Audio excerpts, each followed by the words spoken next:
When I went for my prenatal checkup at 5 months pregnant, I ran into a former colleague. She smiled and asked me, "Your belly is so big, does Mr. Marcus know?" It's normal for couples to argue. You two should hurry back and hold a wedding reception with Mr. Marcus. Marcus was Ethan's best friend and my arranged marriage partner for a business alliance. That year, at our wedding ceremony, he publicly broke off our engagement and turned to propose to his childhood sweetheart, Chloe. I swore I would never see him again in this life and decisively went abroad to pursue my doctorate. My colleague continued. Mr. Marcus was forced to back then. He and Chloe never actually registered their marriage. He even said that if you go back and beg Chloe for forgiveness publicly, he'll register your marriage and hold the wedding ceremony again. Modern society, and he still wants to marry 2 wives. I scoffed, no need. I already registered my marriage half a year ago, and the triplets I'm carrying just turned 5 months old. My colleague, Emily, was astonished and relayed the news to Marcus, but he thought I was conspiring with my colleague to deceive him. Before we continue, please subscribe to this channel and tell us where you're listening from in the comments. No way. You've become much more amusing, Willow, and you still love to joke with me after all this time. Emily pulled at the corners of her lips, forcing a smile. Seeing my calm expression, which showed no hint of joking, her eyes darted around in a panic. She chuckled nervously, took my hand, and began to recount past memories, attempting to prove that her guess was correct. Mr. Marcus used to be so good to you. That privileged young man even cooked for you himself. I curved my lips slightly, offering no rebuttal. Emily became even more convinced that she had hit a nerve regarding my true feelings. She transformed into a judge of romance, lifting her head high, her voice filled with excitement. You don't kn. Ow, I saw Mr. Marcus in the office once, wearing your high heels and being ridiculed by the senior executives. He just laughed it off, explaining that your feet hurt in them, so he was wearing them to stretch them out for you. And that pink diamond ring he gave you, worth hundreds of millions, it made all of us women in the office so envious. Such a devoted man, he just made a common mistake, Willow, you shouldn't hold on to it. After listening, I didn't show the regretful expression she expected. I smiled faintly and said, it's all in the past. Yet, memories of Marcus vaguely reappeared before my eyes. When I was little, he was like Ethan, an older brother figure who cherished and loved me. After adulthood, our 2 families arranged our engagement, and he was my definite fiancé. We would fall in love, as naturally as water flowing into a channel. But all that understanding and smoothness shattered when his childhood sweetheart, Chloe, returned from abroad. That evening, it poured. Marcus, who was supposed to pick me up from work, was nowhere to be seen. I stood downstairs, watching colleagues get picked up one by their boyfriends and husbands. It wasn't until I was drenched that Marcus finally drove up. Joyfully, I rushed forward and opened the passenger door. A girl, covered by a cashmere blanket, had a mischievous smirk on her rosy lips. Her eyes, full of innocence and pity, looked at Marcus as she said, "I'm cold." Just 2 words. Marcus, who had always doted on me, immediately grew cold and glared at me with displeasure. Sit in the back. Having never experienced such a slight since childhood, my eyes instantly welled up. I slammed the car door shut, refusing to get in. I thought he would be like before, taking my special cashmere blanket, draping it over my shoulders, and gently coaxing me. But this time, he didn't. Time ticked by. The engine roared to life. Marcus didn't spare me a glance, floored the accelerator, and sped off with that girl. Muddy water splashed onto me from the spinning tires. I walked home, drenched and disheveled, and only then learned from Ethan. That girl was Chloe, Marcus's childhood sweetheart. She had just returned from abroad today, and Marcus was picking her up, which caused him to be late picking me up. That night, I came down with a high fever, continuously calling Marcus's name. Ethan, worried about me, called Marcus. This time, he arrived quite quickly. I groggily opened my eyes and saw Marcus's charming eyes filled with heartache. Whose fault is it for being so stubborn, refusing to sit in the back, and getting yourself into such a state? He grumbled endlessly. I didn't want to hear him complain, so I rolled over, turning my back to him. Marcus closed the bedroom door and walked slowly to the bedside to coax me. All right, sweetheart, don't be angry. You're my rightful fiancé. There's no need to be jealous of my married friend. Married friend? I instantly sat up, turning to face him. Chloe got married? Marcus nodded seriously, then added, she won't be staying in the country for long. She'll be going back soon. I hope you 2 can get along and be good friends for my sake, okay? My face instantly darkened. What nonsense about good friends. Even if Chloe was married, her expression in the car yesterday clearly showed she treated him like her possession.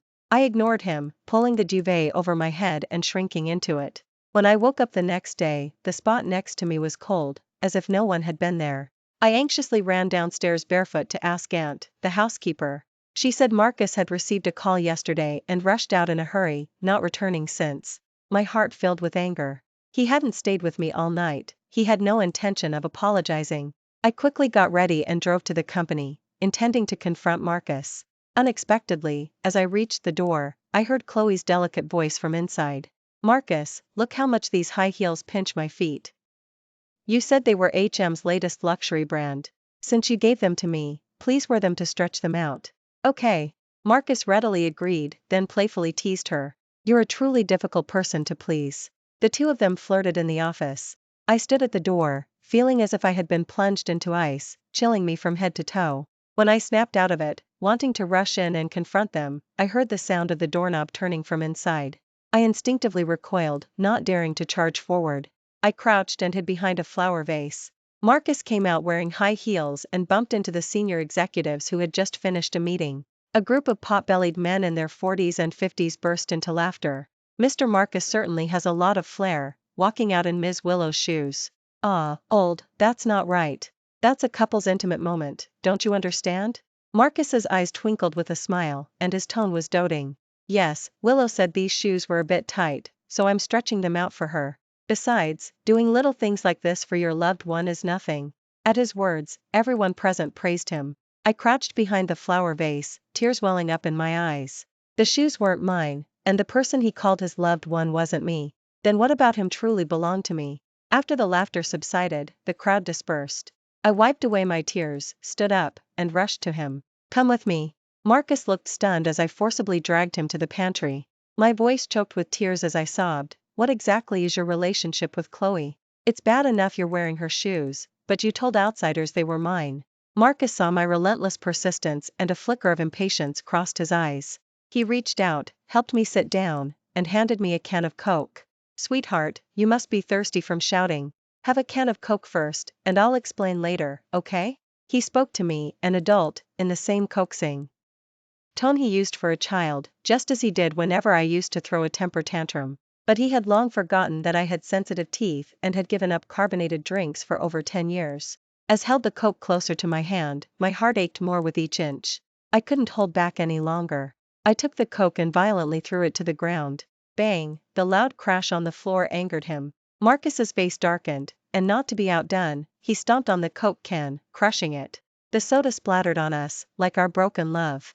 The continuous loud sounds drew colleagues from the office, who crowded into the pantry. Marcus rubbed his nose with a sigh, opening his mouth to speak to me, but no words came out. What's wrong? Chloe, wearing Marcus's oversized leather shoes, trotted in anxiously. Her eyes flickered between Marcus and me for a moment. Then she turned, took my hand, and gently advised me, oh dear, is Willow upset that I'm wearing Marcus's shoes? If you're upset, get lost. Before she could finish, I abruptly pulled my hand away from hers. In that instant, Chloe seemed to lose her balance and fell directly to the ground. By the time I reacted, wanting to reach out and pull her up, it was too late. Tear dot. Chloe lay on the ground, her hand cut by the edge of the Coke can. I was stunned for a moment, wanting to bend down and help her up, but raised his hand and slapped me hard across the face. I clutched my stinging cheek, watching him squat down and tenderly help Chloe up, shielding her tightly behind him, as if afraid I would harm her. Marcus glared at me and said sharply, apologize to Chloe. No need, Marcus. Willow didn't mean it. The two of them huddled together, like a well-rehearsed act, ready to condemn me. But I had been pampered since childhood and had never endured such injustice.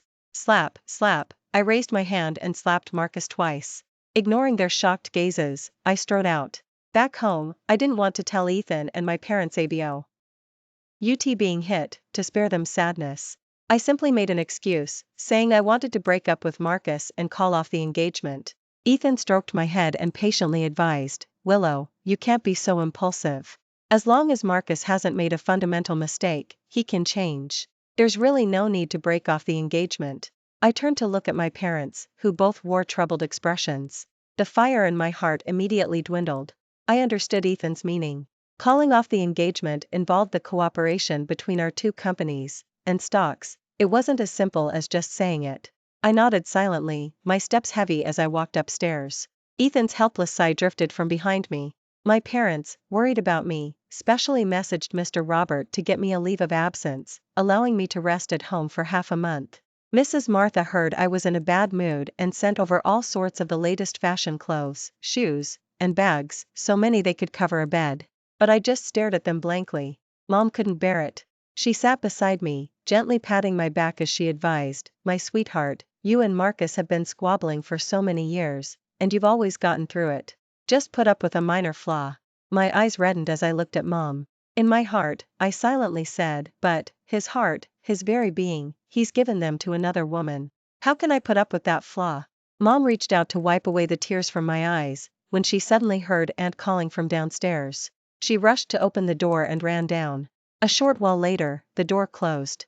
I rested my head on my knees and said without looking up, "Mom, I've made up my mind. I'm breaking up with Marcus. I don't want to marry him." In that case, who should I apologize to? And who should wear the engagement ring I bought? A steady voice sounded. My heart trembled. I turned to look. Marcus, holding white roses in one hand and a pink diamond ring in the other, knelt on one knee and slowly inched toward me. "Willow, I'm sorry. I was too impulsive and lashed out at you without understanding. Please forgive me, okay?" he said, kneeling by my bedside, trying to put the ring on my finger. I brushed his hand away and turned my head, ignoring him. Marcus's eyes showed frustration, and he explained softly, helplessly, "Chloe has hemophilia. Even a small cut could be life-threatening for her. I was just too worried, so I lost my head. I'm sorry, Willow, I truly wronged you." With that, he forcefully grabbed my hand and slapped his own face hard. He slapped himself a dozen times until my palm was red. This time, he picked up my hand and carefully blew on it. "Hoo-hoo, I'm sorry, Willow, I forgot that action and reaction are mutual. If you hit me with your hand will hurt too." Seeing him so humble and pitiful, I softened for a moment and quietly replied, "It's okay, it doesn't hurt." Marcus's eyes instantly lit up. After that, just like in our past arguments, he swore to me that he would only love me and keep his distance from everyone else. I smiled and hugged him, telling him I forgave him. But after this forgiveness, my heart felt strangely empty, as if I had missed some crucial information. Marcus said that the reason I felt he didn't love me was because we didn't spend enough time together. He wanted me to move into his villa to deepen our relationship and build trust. I nodded in agreement, casually packing 2 outfits to take with me. That night, he coaxed me to sleep, saying he still had work to do in his study. I obediently agreed but tossed and turned in bed, unable to sleep. It wasn't until 2 or 3 in the morning, when I was exhausted and finally drifting off, that the bedroom door opened. I closed my eyes and pretended to be asleep. Several footsteps echoed from the doorway. Marcus deliberately lowered his voice, "She's asleep. Hurry and get a fingertip blood sample, that's all we need for the test." Another unfamiliar male voice, full of hesitation, asked, "Marcus, are you sure you want to put your and Chloe's embryo into Willow's womb?" Marcus's voice grew impatient. "Chloe's husband has azoospermia, and she's afraid of the pain of natural birth. She also has hemophilia, so a C-section isn't suitable, and she can't risk carrying a pregnancy. The only option we have is for Willow to carry it." Then, he impatiently urged, "Hurry up. It'll be difficult once she wakes up." "Okay." My fingertip was pricked, making me wince in pain. Marcus, still uneasy, quietly asked, "Let me confirm again. If the test results are fine, we can arrange the embryo transfer surgery on the night of my and Willow's wedding, 1 month from now." "Yes." Marcus received the confirmation and said good 3 times. I didn't even need to open my eyes to know how happy he was. But my heart, like my fingertip, was bleeding. After the blood was collected, the door gently closed. 5 minutes later, no sound came from outside the room. Only then did the tears in my eyes dare to fall freely. Marcus loved Chloe so much that he could cruelly sacrifice me. So all the advances he made and the love he outwardly displayed over the years were all fake? Was he just being deceitful and insincere with me all this time? For the first ray of morning sun streamed in. I woke up, ate breakfast as usual, and made an excuse about wanting to go shopping. I quickly contacted a detective agency, asking them to investigate Chloe and Marcus. Less than a week later, I received a meeting request from the agency. It turned out that Chloe was the daughter of the Hayes' housekeeper. She and Marcus were childhood sweethearts. They had even had a brief relationship during their school days. However, it was cut short by Marcus's parents at the time. Later, Chloe studied abroad with financial support from Marcus's parents. After graduating, she successfully married a local and stayed abroad. But after marriage, she couldn't have children and was often abused by her husband. She had sent Marcus several SOS messages, the most recent being last year. He immediately took a private jet to go to her. Tears stained the printed photos from the surveillance footage. On them, Marcus was hugging Chloe and kissing her at an intersection. The time was September 26 last year at 12 p.m. That day happened to be my birthday, and it was also my first birthday since he and I officially announced our relationship. Marcus, as the groom, was late, and I waited with my cake until late into the night. I composed myself and calmly told the detective, "You've done a great job, but I need more recent evidence of them together. Please put in more effort to track and photograph them." "Okay, I guarantee I'll get it done within 15 days. Time flew by.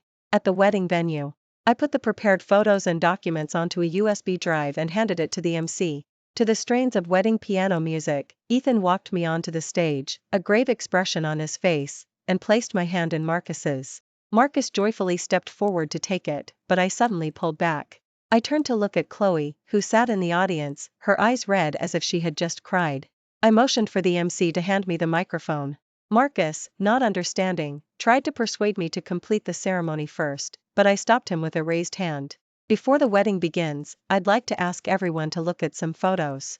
As I spoke, the large screen behind me displayed the images with a boom. Everyone's expressions shifted from surprise to disdain as they looked at me. I felt confused. Shouldn't they all be looking at Marcus and Chloe? "Willow, I know you don't like me, but you don't have to rub salt in my wounds like this." Chloe rushed onto the stage, tears streaming down her face, and accused me word by word. Marcus glared at me fiercely and shouted angrily, "Willow, beg for forgiveness publicly." I couldn't understand what was wrong. I looked up at Ethan and my parents, and even my own family looked at me with disgusted expressions. My confusion led me to turn my head to the large screen, and in that instant, I froze on the spot. What was playing on the screen was not the intimate photos of Marcus and Chloe taken by the detective at all. Instead, it was photos and videos of Chloe being beaten badly. Towards the end, there was even a video of her husband abroad threatening to divorce her immediately once she returned. "Why, Willow, why would you do this to me? I've already been abandoned. Are you trying to block my path to remarrying?" Chloe's desperate appearance drew sympathy from everyone in the venue. I guessed almost in an instant that this was Chloe's self-orchestrated drama, but I had no evidence. Marcus, furious, roared at me, "Willow, apologize." "I won't."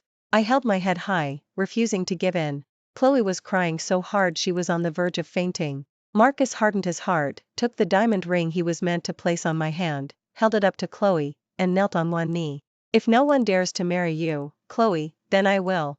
At his words, the wedding venue erupted in chaos. Ethan anxiously tried to dissuade him. "Marcus, let's talk this through properly. Have you considered Willow by doing this? She made a mistake, she needs to take responsibility," Marcus said righteously, then placed the ring on Chloe's finger. I scoffed. I ripped my custom wedding dress and threw it with force at his face. I said disdainfully, "Apologize? Impossible. But punishment?" "Yes." Chloe's eyes lit up at the mention of punishment. Marcus, however, looked a bit hesitant. Before he could say what punishment he wanted, I raised my hand and pointed at him, speaking first. "I'll punish myself by never seeing you again in this life." With that, I turned and walked out of the venue. I sent the compiled evidence of Marcus cheating on Chloe to Ethan's and my parents' WhatsApp chat logs, one by one. I urgently contacted the house manager, and an hour later, I boarded a plane to study for my doctorate abroad. Never again, Marcus. 5. I just didn't expect Chloe's reach to be so long that she could make the pilot land the plane in Africa. By the time I realized something was wrong, the plane had already taken off. In an unfamiliar country, I was almost trafficked into a red light district. It was Axel who saved me. He was a peacekeeping forces soldier. We were soulmates and quickly fell in love. A blazing fire in the African desert witnessed our wedding. When I found out I was pregnant, his term had just ended, and he had returned home after retirement. "Willow, it's been so long. Why don't we take a picture for remembrance?" I paused for a moment, emerging from my memories. Seeing her face alight with the excitement of hearing shocking gossip, I smiled and nodded. Just as we finished taking the photo, she received an overtime notice and had to wave goodbye in a hurry. I watched her retreating back, curved my lips, and called Ethan. Yes, Ethan, I'm back in Harborview. A luxury car convoy pulled up below the hospital. Ethan, looking emotional, wanted to rush forward and hug me. I quickly stopped him, pointing to my belly. Ethan's eyes turned crimson, and he cursed angrily, Marcus, that beast. I'll go settle the score with him right now. I shook my head, explaining with a soft laugh, it's not his child. I'm just carrying triplets, so I look like I'm 8 or 9 months pregnant. Ethan's eyes widened in surprise. Let's get in the car and go home first. I'll tell you all the details in the car. Okay. Once in the car, I recounted the whole story to Ethan. Especially when he heard that Marcus intended for me to carry his and Chloe's child, he clenched his fists in anger. And when he heard how Chloe had tricked me into being sent to Africa, nearly causing me harm, Ethan hugged me protectively and said, "Don't worry, little sister, I'll definitely get revenge for you." I also learned from Ethan that the evidence I sent them before boarding the plane had never been received. Heaven seemed to favor that ill-fated couple, but I was determined to be the one to break them up. Back home, my parents hadn't returned from the company yet. Ethan rushed to inform them and also to expedite the severing of certain contracts with the Hayes. With the help of the staff, I walked upstairs. Pushing open the door, the princess-themed bedroom felt out of place, especially with that entire wall of display cabinets. The first row held the toy gun and mechanical car Marcus gave me when I was little, his favorite toys. The second row held my favorite storybooks that he gave me. The third row held the collectible figures from the anime series he followed. The last row contained various designer jewelry pieces he gave me after we officially announced our engagement, including that pink diamond ring worth hundreds of millions. Take all these things outside and burn them. Yes. Watching the display cabinet slowly empty, my heart began to feel at peace. Meanwhile, Marcus, during a meeting break, received a photo of me and him from a subordinate. He excitedly abandoned all the clients and sprinted to the downstairs office area. He frantically found Emily, repeatedly confirming, "Is it really her? Is she really back?" Emily was scared by his intensity and timidly nodded. "She's married and pregnant with triplets." I ran into her at the hospital for her prenatal checkup. What? Marcus's eyes rolled back in shock, and he nearly fainted. After he calmed himself, he cared about nothing else. He just wanted to find me quickly and ask why I had abandoned him to marry someone else. Marcus rushed to drive to my house. As he reached downstairs, he saw something ablaze outside the yard. In the firelight, the pink ring box pierced his eyes. I felt a bit stuffy staying upstairs, so I went downstairs to watch the staff tend to the flower bed. Just as I was about to tell them to save a few good roses or flower arranging, I caught a glimpse in the corner of my eye. Marcus stood before me, red-eyed and dirty. "Willow, why are you burning the pink diamond ring I gave you?" He extended his hand, bloody and bruised from the blazing fire. In his dark red, badly damaged palm lay a brilliantly shining pink diamond ring. I furrowed my brow, suppressing the discomfort in my throat. "That's a bit disgusting. Stay away from me." Marcus had expected that I would be terribly heartbroken seeing his injured hand. He never imagined I would be so disgusted. "Willow, I heard you're married. Is that true?" I felt a bit speechless, so I puffed out my belly. "Are your eyes playing tricks on you? Can't you see this?" When saw my belly, his eyes instantly filled with tears. "I don't believe it. You loved me so much. How could you marry someone else and have children? Willow, do you know that by lying to me like this, you're trampling all over my sincerity for you?" He grew more agitated as he spoke. Worried he might try to hurt me, I quickly summoned the staff to stand between us, forming a human wall. Marcus's eyes looked even more heartbroken and shattered. "Marcus, when you accused me of betraying you, didn't you ever consider how you treated me before?" My tone was calm, as if I was discussing something unrelated to me. Marcus froze, asking me blankly, "Is it because I abandoned you at the wedding to propose to Chloe? But you hurt her so much then," making her lose face. "I had no choice." "And what about me? I wouldn't lose face, is that it?" My words seemed to open a different perspective for Marcus. He stammered, unable to speak. I scoffed, sitting on a chair and looking at him mockingly. "What, are you dumbfounded already? You kept saying how Chloe was this and that, but didn't you ever consider that I'm also a person who can get hurt and feel sad?" Marcus shook his head, wanting to approach and explain. But the staff blocking him gave him a warning look, forcing him to retreat. "Willow, I apologize for my past mistakes. During your absence, I was constantly thinking of you. Please, come back to me, okay?" I frowned, looking at him, and asked, what about Chloe then? She's the woman you chose to marry at the wedding, even abandoning your fiancé whom you'd been engaged to since childhood. Willow, please stop. Marcus's eyes were filled with pain. He had regretted it the moment he saw me tear up my custom wedding dress and throw it in his face. But because it concerned a man's pride, he forced himself not to give in. Unexpectedly, after that farce, everyone was ridiculing him, laughing at how foolish he was, choosing to publicly break off an engagement with an heiress from a wealthy family with whom his family had close collaboration, just to marry a broke, twice-married woman. I felt a bit tired and didn't want to argue with him any further. I waved my hand, signaling the staff to escort him out, but refused to leave. He clung desperately to the flower bed, shouting at me, Willow, please give me a chance. I promise I'll have no more contact with Chloe, and I'll never see her again. Please, give me a chance. I helplessly rubbed my forehead. I'm married with kids now, do you understand? Marcus shook his head, unwilling to give up. I don't believe it. You must be lying to me. By calculation, your belly is so big, it must be my child, right? I sneered inwardly. His child? That sentence brought back the memory of that night, when he said he wanted to transfer his and Chloe's embryo into my body. My face instantly turned cold, and I spoke harshly, Marcus, I don't love you anymore, much less give birth to your child. Even if it were yours, I would have had an abortion without hesitation. How could I have kept it until now? Marcus's mouth fell open in disbelief.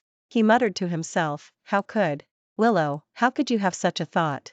I rolled my eyes at him, speechless. He still clung to a relentless attitude, stubbornly press in.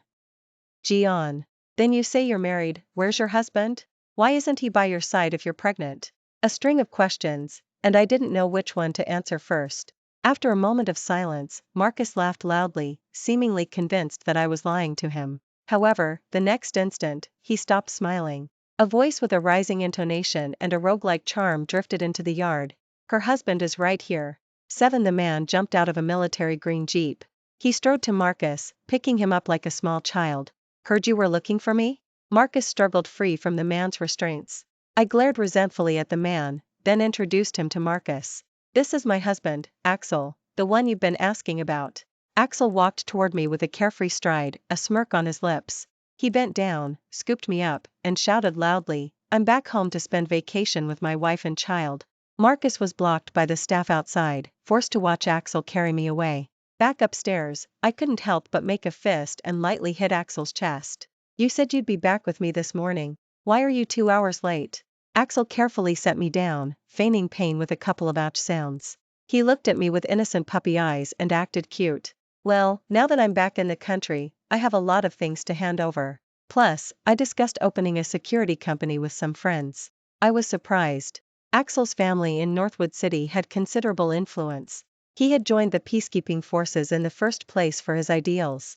I remembered when we were still in the flirting phase, he had said he wanted to rest for a while after he retired before thinking about his future development. How could he have decided to open a security company so quickly? Thinking this, I casually asked. He smiled gently, reaching out to touch my belly. Because I don't want my wife and children to suffer with me. Ah! I exclaimed in surprise. The next second, Axel pulled a black card from his pocket and put it in my hand. I want to start a business and not rely on my family, but my wife and children shouldn't suffer with me. I specifically asked my parents for this black card, spend as you please. I felt touched. I tightly held the black card, resting my head against Axel's chest. When he first joined the military, he had almost fallen out with his parents to an irreconcilable extent, having lost contact for several years. Now, for me, he had even gone to ask his parents for a black card. Axel truly was so good to me. I had thought that after Marcus had seen Axel and me with his own eyes, he would give up hope.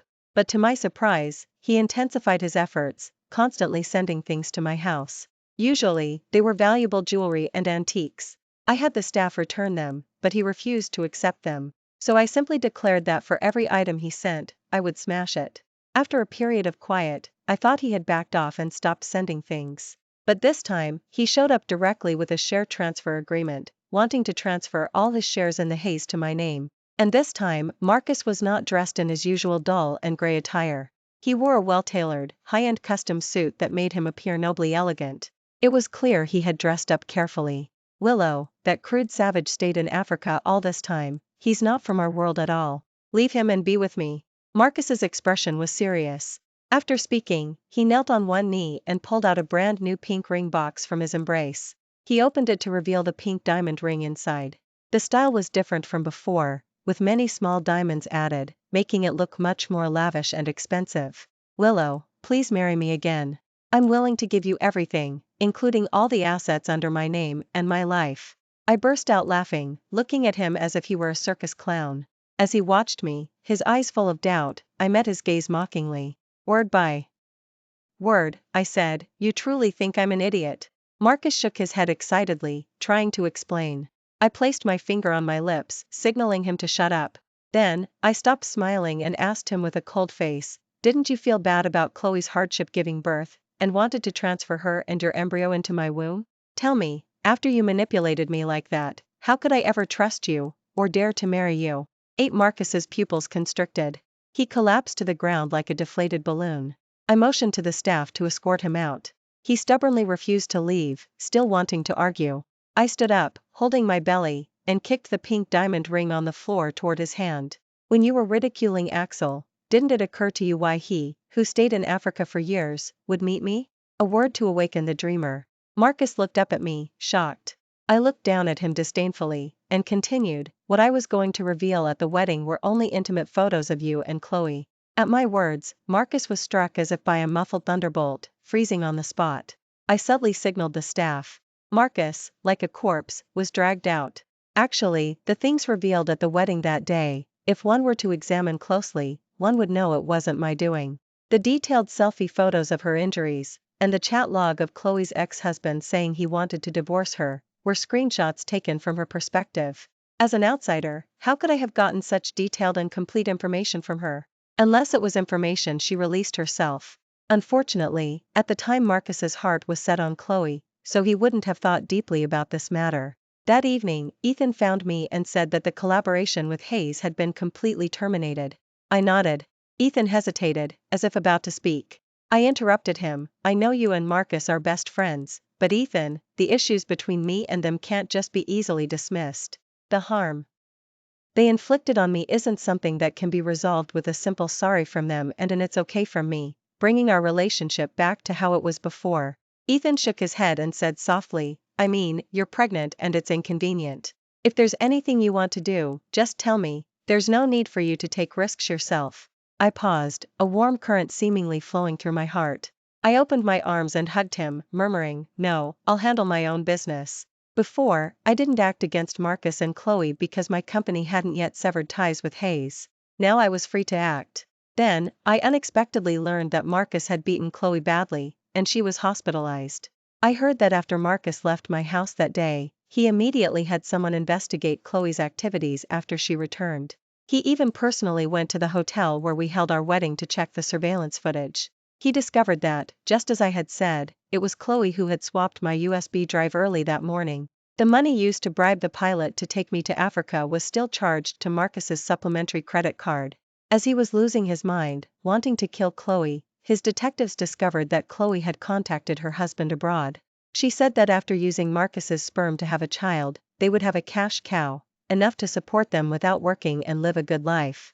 Marcus completely lost his temper, grabbing Chloe and pinning her to the ground, his fists raining down like a storm. Little did she know, Chloe's husband abroad was not an easy person to deal with. As soon as he heard Chloe had been beaten badly and hospitalized, he immediately flew over from abroad, holding up signs at the entrance of the Hayes building, demanding an apology and compensation. The scandal dragged on for several months, causing quite a stir. Finally, Chloe and her foreign husband went abroad peacefully with a huge settlement. The family's stock plummeted because of this incident, and the Hayes, once one of Harborview's top leading corporations, was now on the verge of bankruptcy. The night before I was to go to the hospital to be admitted for delivery, I was 8 months pregnant. Marcus came to find me. I refused to see him and had the staff persuade him to leave. He immediately knelt downstairs, declaring he wouldn't get up until he saw me. Axel stood by the window, his fists clenched in anger. I'm going down there to beat this scoundrel to death. I quickly stopped him, saying in a low voice, forget it, it's just one meeting. You come with me. Axel's face was dark, his eyes filled with reluctance. I lightly shook his arm, coaxing, just for a moment, please? Axel's gaze softened. Worried about the strong wind at night, he draped a thick cashmere blanket over me before gently helping me walk downstairs. When saw me come out, his expression was agitated. Willow, you finally came out to see me. The past events were all just misunderstandings and situations beyond my control. Please, just let me explain. I remained expressionless and nodded. He grinned happily. Chloe and I were young and foolish back then, we stole forbidden fruit. Later, we broke up and she went abroad and married, but I never thought that foreigner would despise her for not being a virgin and for not being able to have children, always physically abusing her. She had no choice but to come to me. I felt a deep sense of responsibility for my past actions, so I wanted to make it up to her. But my assistance was purely financial, and those seemingly intimate photos were truly just a matter of camera angles. After heard this, he was so angry he swung a fist at him, but I stopped him with a glare. So, you feel guilty towards Chloe, and you expect me to help you pay for it? Marcus silently lowered his head. I turned away, not looking at him again, and motioned for Axel to help me back inside.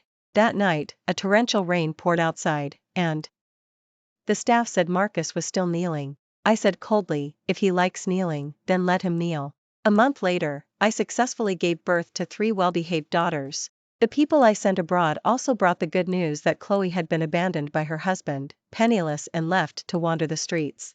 As for Marcus, when the Hayes family went bankrupt, they urgently sent him abroad. Less than 3 days after he landed, a riot and political upheaval occurred locally. No one knew if he was dead or alive. I lay in bed, looking at the 3 little ones sleeping beside me, and Axel busy preparing milk at the table. A faint smile touched my lips. My happy life had just begun. Thank you for watching today's story. If you enjoyed this video, please like and share it with your friends. We look forward to hearing your thoughts in the comments section. Feel free to share your views, and don't forget to subscribe to our channel for more exciting stories. See you next time.